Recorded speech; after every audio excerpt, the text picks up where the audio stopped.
PSE Weekly Stock Market Update. And this one is for last week. So late na to. Nabisi ako nung weekend and mabakal yung internet ko lately so papalit ako. Anyways, eto siya no. Kakaver ko yung last week na nangyari sa Philippine stock market. I'll share my personal opinion and insight. Yung paglagapak pa rin, patuloy na paglagapak ng PSEI. If you want exclusive investing related contents in the Philippine stock market, check the pinned comment. Meron din akong Facebook page, search nyo na lang, okay? So ang theme natin for last week is navigating the crude crisis.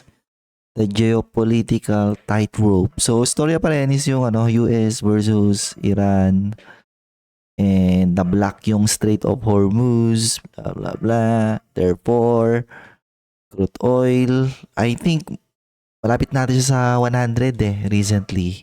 So, next na yan, syempre, matic inflation. Okay, so lahat ng services, lahat ng pagkain, lahat ng yan mamahalan. Okay. So, pag nagkaroon ng ganyang inflation, some businesses mag-adjust, mahirapan mag-adjust. Mayayari yung kanilang margins, eventually magre-report sila ng maybe declining growth or slower growth, things like that. Bababa yung valuation nila. Therefore, mas hindi sila maging attractive na investments moving forward. So, syempre, dyan pa rin yung Middle East tension na like I said in the previous weeks, parang every week palala siya ng palala. Okay. Parang may nabasa akong news, di ba, recently. Parang humingi na ng tulong si Donald Trump na gawa ng parang coalition para sama-sama nilang protektahan yung mga dumadaan doon sa strait na yon. However, walang gustong mag-respond. Something like that. So, we don't know ano bang mangyayari, di ba, in the coming weeks. And syempre, dahil dyan, lagapak pa rin ng PSEI. Plunge by 4.4%. Bloodbath. Pumitik 100 per barrel crude oil. Yakan na. Investors are rightfully worried about stagflation. High inflation driven by energy cost and slow economic. Mukhang ganito yung mangyayari sa Pilipinas no? Patas yung mabilihin tapos yung economic growth pa natin because of corruption. Mababa pa rin or slow pa rin siya for this year. Yun na, no? It's over for PSEI. So, saan ba yun? January. 20% bear market. Ay, 4.8. Let's go. It's over. Bentahan na. Of course, you have the Philippine peso hit a record low. Siyempre, may na yung peso natin Tapos, mga ganyang oil, lahat in-import natin yan Hindi naman maganda yung may outlook ng Pilipinas first quarter, no? Onwards. Yari na naman. Babalik ulit ako sa tanong ko. BBM, anong gagawin natin? And yun din pala, madami tayong OFW sa Middle East. So, lahat ng yun, pag umuwi, or karamihan doon umuwi, babawasan yung ating remittance. Ay! BBM pakanoon na lang tayo si BBM dyan or PBBM Anong gagawin natin? So, bargain hunting provided some temporary support on Tuesday. Wala. Bargain hunting. Negative. Actually, kahapon negative. Kanina, wala. Bukas, bagsak na naman yun. So, ito na yung update. US market, red. PSEI, red. So, emerging pa rin yung pinaka-best na market ngayon. Then you have international. Okay. Bagsak na sila sa lower than mid-single digit. Total world, flattish. And my personal dividend retirement portfolio. 1%, no? Pero may mga dividends yan. So, technically, mga feeling ko mga 8%, no? Sa ngayon, Pag kunyari nakukulat ng dividends ko, it's like that. Now, doon na tayo sa blue chips and large cap stories na nangyayari. You have CNPF, steepest drop. Kasi nga nasa manufacturing, no? So, industrial plant, kailangan mo ng oil. Logistic, kailangan mo ng oil. Wala, no? So, wala. I think kailangan isagad mo pa to eh. So, CNPF, I think, isa to sa nagtitrade nito premium na na consumer staple. Exemption lang kay Monde kasi nagre-report kasi siya ng impairment losses, pero kung wala siya na yung nire-report na impairment, cheap lang din yun na consumer. Ito yung mahal eh, no? Feeling ko pwede ba ito mag-correct ng 16 eh.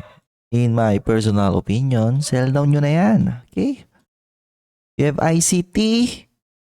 Kumusta kaya ICT? I think siya pa rin yung nagdadala, no? Ng PSE. Ayun, no? So, pwede ba? Year to date niya, mataas pa rin. Okay. You have BPI. Ito yung sinasabi ko eh, no? So, first week pa lang ng, tawag nito, ng year. Sabi ko, feeling ko sell down si BPI eh. Sila ni BDO. Bakit? Nag-slow down sila eh. Feeling kahit wala yung issue ngayon sa Middle East. Sell down talaga yan kasi nga nag-slow down sila and they're trading above their book value. So because of the itong Middle East tension, kumbaga napabilis lang yung selling pressure sa kanila. However, wag pumitik yung inflation and pinitik na naman nila yung interest rate. Baka kabawi eh. Diba? You have SM. Wala, to? Holding company. No? Wala. Ito nata yung Ito nata yung yung rare occasion, rare opportunity na lalagapak to. Ayun, no? Hey. Feeling ko na to eh, no? Feeling ko 300 pwede na, no? 300. Let's go. You have BDO again. Diba? Kung nakinig kayo sa akin dati, mga first month, wala. Diba? Di sana nabawasan yung losses nyo. So, BDO yan, selling. Ano pa?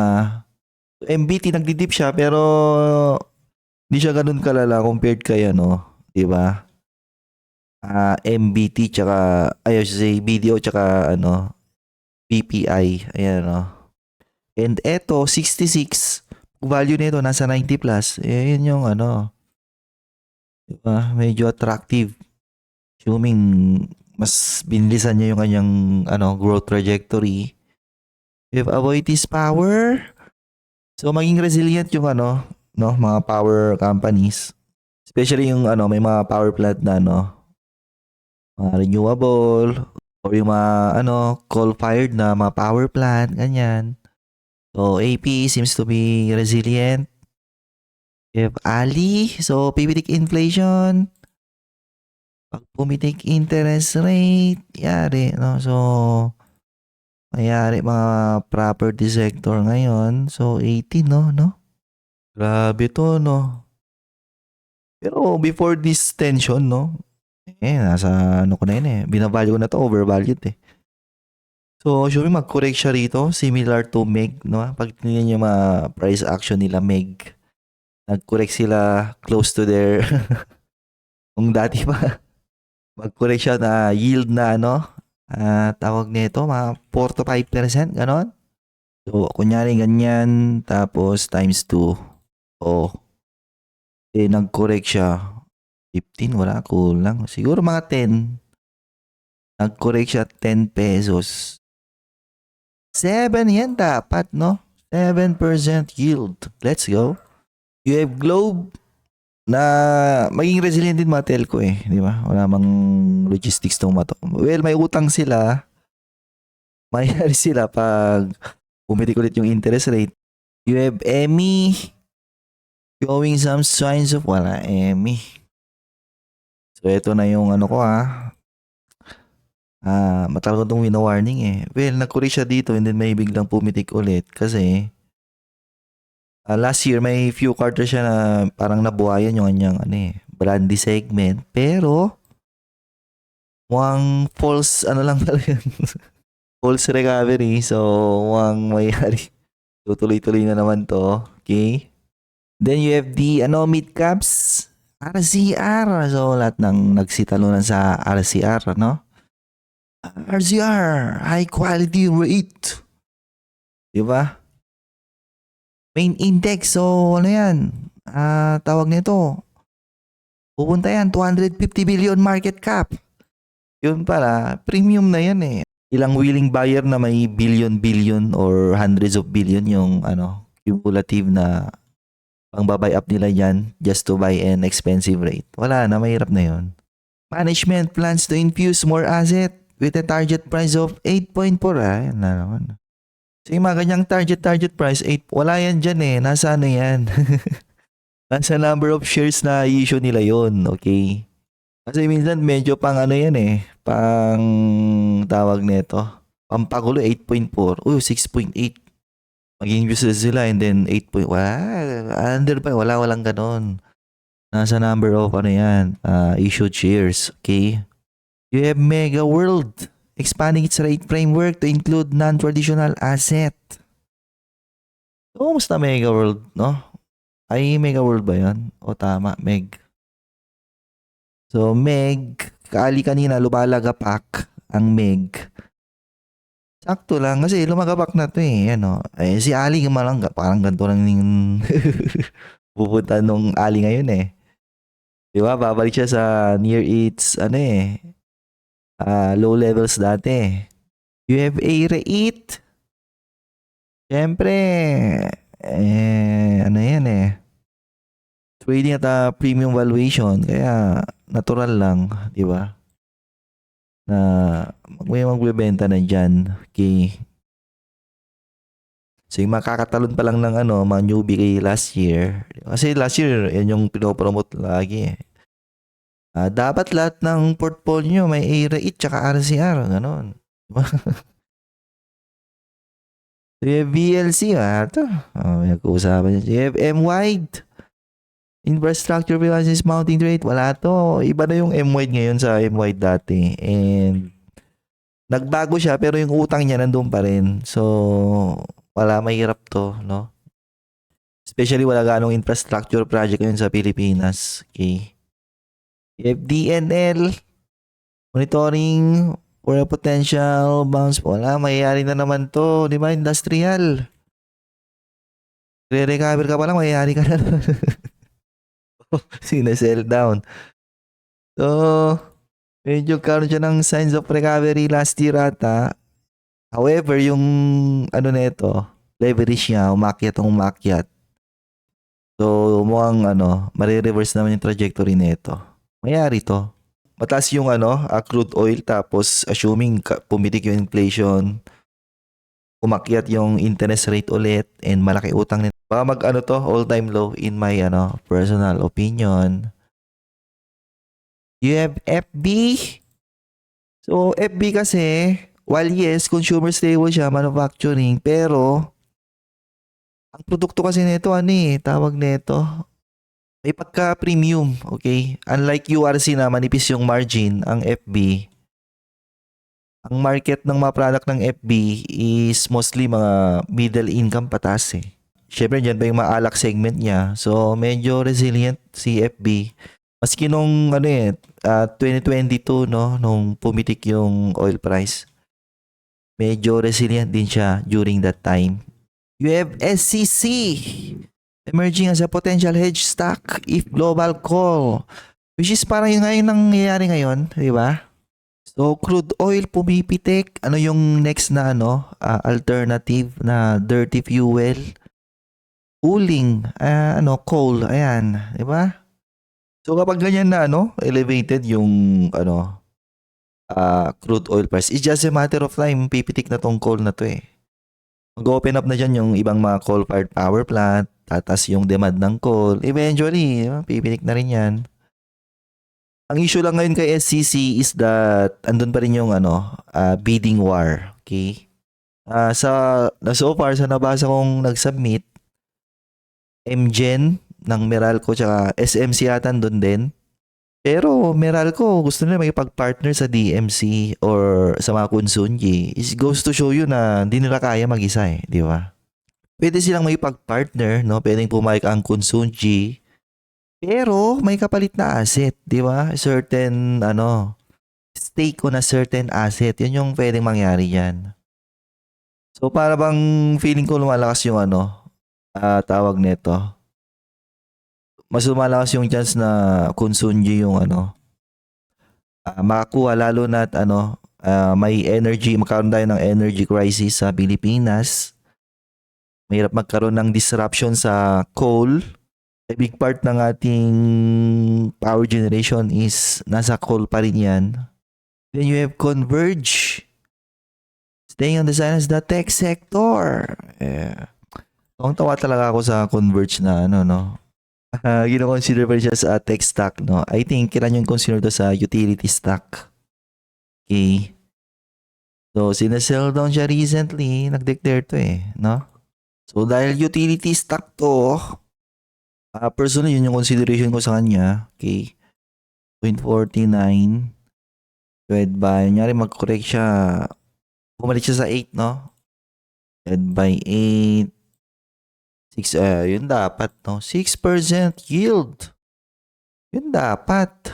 Then you have MPI. Wala lang MPI sana PSE. So, who cares? Then you have the global and regional market pulse. The global landscape is currently dominated by rotation to value. Okay, US markets, Nasdaq fell. So, PPI, PPTech, since that inflation isn't dead yet. Mas lalo na ngayon, di ba? PPTech talaga yan. Interestingly, investors are moving away from US large cap and into, which is, eto ay nangyayari, di ba? Ever since last year, talagang may mga nagbebenta na sa US and niro-rotate nila sa international, emerging. The Middle East crisis has reversed the US dollar's depreciation and it's now being used as a safe haven alongside oil. Pero wala, eventually i-abandon ng madaming feeling ko lang eventually i-abandon ng madaming nation yung US dollar na yan. So forecast for next week. So this week yan. Late ko na tong nagawa. Sideways, wala nga 6-2, wala na, bagsak na kami. Hindi na kami sideways. Bagsak na. 6,000 flat. So, it's over. Okay, you have Peso Watch. 60, I think malapit na tayo. Psychological line. Madaming maulol dyan pag nabutas daw yan. And you have the inflation re-rating. Analyst revised Q2 inflation target upward. No? So, when it comes to the report ng mga companies, di mo, makikita niyo yan sa Q2 reporting na. Okay? So, nag-start kasi siya ng late na ng or early March di ba? March is end yan ng first quarter. So, di pa mararamdaman yan yung report. Pero Q2, di ba? April, May, June yan na. Yan na magbabagsakan yung mga growth rates ng mga companies. It's over. Tapos sinabayan ng GDP. Magre-report yung Pilipinas ng GDP na tawag nito, lower than 5%. Wala na. Feeling ko feeling ko mabubutas tong 5.3. O ganun yung nangyari. Personal opinion ko lang. Yan, pag nabutas yung 5.3, wala na, Ang katerba na naman yung magiging basher ng PSEI. Pero ako, yung mag-alala, I'm always here to defend. Humingi ka pa naman yung humingi pa yung portfolio ko. Okay, and papakita ko pa rin na you can make money. Di ba? On any market, Of course, temporarily, ma-wipe out yung some of my gains, pero magre-rebound yan. And yun yung ma-highlight pa rin in the future, yung rebound na yun. Okay?